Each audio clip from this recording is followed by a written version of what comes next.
ఈ కార్యక్రమంలో అనేక మంది భక్తులు పాల్గొన్నారు. అలాగే పక్కన మిత్రులు, అలాగే ఈ అమ్మవారి దేవస్థానానికి అమ్మవారి మీద ఉండేటువంటి భక్తులు అనేక వందలు కాదు, వేలు లక్షల వేలుపోయింది ఒక చెప్పాలంటే.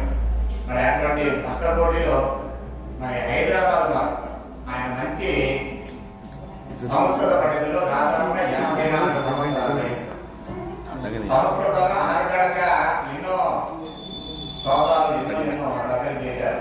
వారికి మన అమ్మవారి గురించి తెలియగలిగింది. అటువంటి వారు ఈ గత 3 రోజుల క్రితం అమ్మవారికి మళ్ళీ నాకు కబురు చేసి అమ్మవారి వివరాలు ఏమంటే నేను అమ్మవారికి సంబంధించినటువంటి ఒక సుప్రభాత స్తోత్రాన్ని నేను పంపిస్తాను.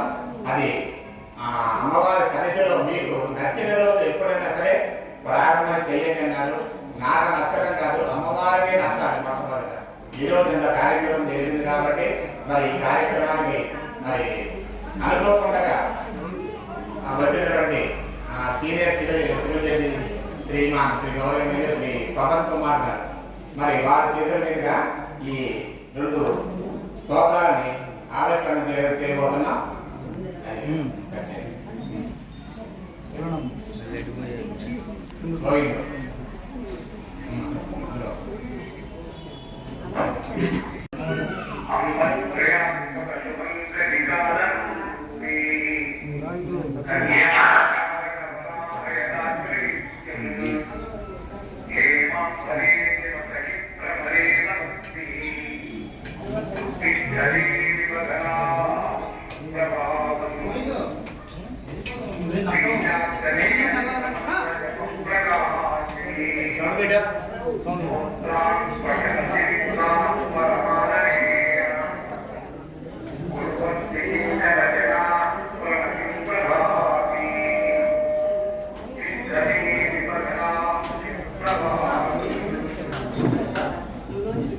అలాగే మరొక స్తోత్రాన్ని మా సంస్థలో స్టేట్ హౌస్ ఆఫీసర్ శ్రీ గౌరవనీయులు శ్రీ ఎం శివకుమార్ గారు కూడా వారి స్వహస్తాలతో ఆవిష్కరణ చేస్తారు.